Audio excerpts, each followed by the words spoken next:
கல்வியாண்டு தொடங்கும் பொழுது அனைத்து மாணவ செல்வங்களையும் வாழ்த்து செய்தி. பொதுத் தேர்வு தேதி அறிவிக்கப்பட்ட பிறகு அனைவருக்கும் நம்பிக்கை தருகின்ற வாழ்த்து செய்தி.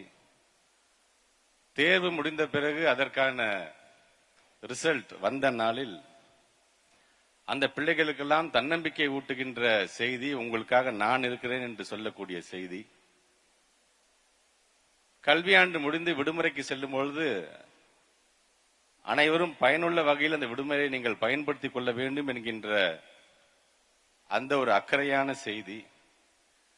இப்படி இந்தியாவிலேயே நம்முடைய தமிழ்நாட்டுடைய முதலமைச்சர் அவர்கள் மட்டும்தான் மாணவ செல்வங்களை தங்களுடைய பிள்ளையாக பார்க்கக்கூடிய முதலமைச்சர். பெற்றவங்களுக்கு அது ஒரே ஒரு இது நாங்கள் சொல்றோம், தயவுசெய்து கம்பேர் பண்ணி பார்க்காதீங்க. நம்ம குழந்தைகளுக்கு இதை காட்டிலும் ஒரு மிகப்பெரிய ஒரு திறமை இருக்கும், அது ஒளிந்து இருக்கும். அது நாம தான் அதை வெளில எடுக்கணும். நம்ம தாய் தந்தையர்கள் நம்ம எப்படி வளர்க்க கஷ்டப்பட்டிருப்பாங்க அப்படிங்கிறத அவங்களோட கடைசி வரைக்கும் நம்ம இருக்கணுங்கிற எண்ணத்தை தான் அவங்க உருவாக்கணுமே தவிர, கஷ்டப்பட்டு நம்மளை படிக்க வச்சாங்க, அவன் ஆசைப்பட்டு நடக்கலையே அப்படின்னு சொல்லிடக்கூடாது. அதுக்கு அர்த்தமே இல்லாமல் போயிடும். உங்களை வளர்ப்பிற்கு முயற்சி செய்கின்ற வெற்றி பெற்றவனுக்கும் தோற்றவனுக்கு மட்டும்தான் வரலாற்றில் இடம் உண்டு. விமர்சனம் செய்கிறவனுக்கும் வேடிக்கையை பார்ப்பவனுக்கும் ஒரு வரி கூட வரலாற்றில் கிடையாது என்பதை நீங்கள் முதல்ல மனதில் வைத்துக் கொள்ள வேண்டும். இன்னைக்கு எனக்கு முன்பு உரையாற்றிய நம்முடைய சார் ராதாகிருஷ்ணன் ஐஏஎஸ் சார் சொன்னது மாதிரி தான், ஒரு ப்ராட் மைண்டடாக இருங்க. ஃப்ளோ சார்ட் மாதிரி ரொம்ப அழகாக சொன்னார். ஒரு இதுக்கு நம்ம ஆசைப்படுறோம், கிடைக்கிறது எஸ் என்று சொன்னால் அந்த டெஸ்டினேஷன் நம்ம போகிறோம். நோ என்று சொன்னால் உடனே அதோட நம்ம ஃப்ளோ சார்ட் முடிஞ்சிடக்கூடாது, கீழே ஸ்டாப் வரைக்கும் வரணும் அந்த ஃப்ளோ சார்ட். அப்போ தான் அது கம்ப்ளீட் ஃப்ளோ சார்ட்டாக இருக்கும். ஆக அதில் அடுத்தது என்ன செய்யலாம் அப்படிங்கிற எண்ணத்திற்கு மட்டும்தான் நீங்கள் போக வேண்டும். ஒரே ஒருத்தரை சொல்லலாம், இங்கே நம்மளுடைய மருத்துவ மற்றும் மக்கள் நல்வாழ்வுத்துறை அமைச்சர் அண்ணன் மாசன் ஒருத்தரை சொன்னாலே போதும். ஆனால் கிட்டத்தட்ட பார்த்தீங்கன்னா 90s ஒரு மிகப்பெரிய ஒரு ஆக்சிடெண்ட், ஆல்மோஸ்ட் மாசன இல்லை அப்படிங்கிற அளவுக்கு ஒரு செய்தியே வெளில வந்துருச்சு. எங்களுடைய திருச்சி மாவட்டத்துக்கு வரும்போது தான் அவருக்கு ஒரு மிகப்பெரிய விபத்து. அவர் இருக்கிறாரா இல்லையா, ஆல்மோஸ்ட் எல்லாருமே சொன்னது இல்லை, மாசன முடிஞ்சு போச்சு அப்படின்னு சொல்லிட்டு இருந்தாங்க. அதனால் அதை மீறி வந்தார்.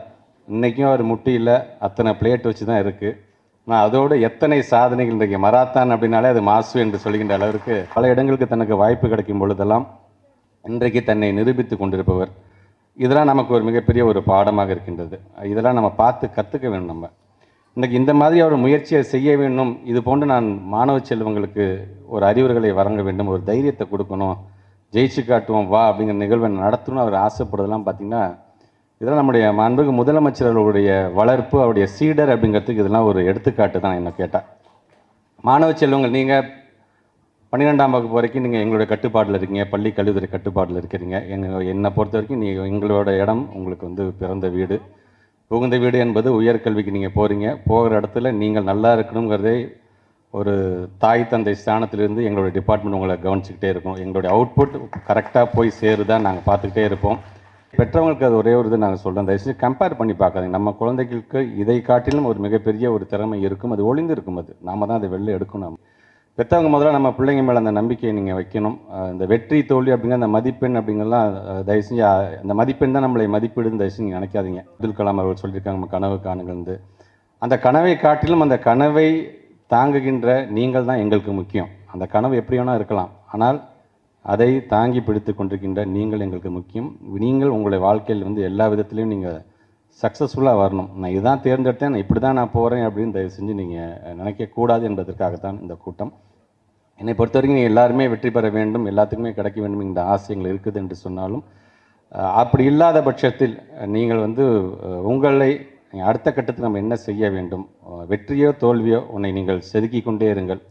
வெற்றி பெற்றால் சிலையாகுங்கள், இல்லையில் சிற்பியாகுங்கள் என்று சொல்கின்ற அளவிற்கு நீங்கள் உங்களை தேர்ந்து உங்களை மேம்படுத்தி கொள்ள வேண்டும். ஏன்னா இன்றைக்கி ஒரு காலத்தில் இருந்திருக்கலாம், 12th மார்க்கு கம்மியாக போச்சுன்னா உடனே தவறான முடிவு எடுக்குது. இன்றைக்கி நிறைய விழிப்புணர்வு, நிறைய அவேர்னஸ் வந்துடுச்சு, உலகமே பெருசாக இருக்குது. நம்மளுடைய திறமைக்கு கண்டிப்பாக ஏதோ இடத்துல நமக்குன்னு ஒரு இடம் காத்து கொண்டிருக்கின்றது, நமக்கான நாற்காலி காத்து கொண்டிருக்கின்றது அப்படிங்கிற தாட் ப்ராசஸில் தான் நீங்கள் இருக்கணும்.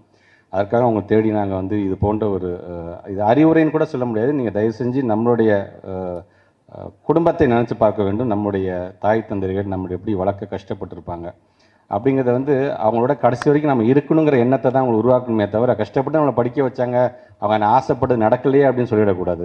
அதுக்கு அர்த்தமே இல்லாமல் போயிடும். உங்களை வளர்ப்பிற்கு அதை அடந்து நீங்கள் மனசில் வச்சு முயற்சி செய்கின்ற வெற்றி பெற்றவனுக்கும் தோற்றவனுக்கு மட்டும்தான் வரலாற்றில் இடம் உண்டு. விமர்சனம் செய்கிறவனுக்கும் வேடிக்கையை பார்ப்பவனுக்கும் ஒரு வரி கூட வரலாற்றில் கிடையாது என்பதை நீங்கள் முதல்ல மனதில் வைத்துக்கொள்ள வேண்டும். தைரியமாக இருங்க. உங்களுக்காக நம்முடைய மாண்புமிகு முதலமைச்சர் இருக்கிறார். அவரை சார்ந்த நம்முடைய ஐஏஎஸ் ஆஃபீஸர்ஸ் அவரோடு சேர்ந்து அமைச்சர்களாக நாங்கள் உங்களுக்கு என்றைக்குமே உறுதுணையாக இருப்போம். தைரியமாக இருங்க. உங்களை காக்கின்ற இந்த அரசாங்கம் இருக்கும்.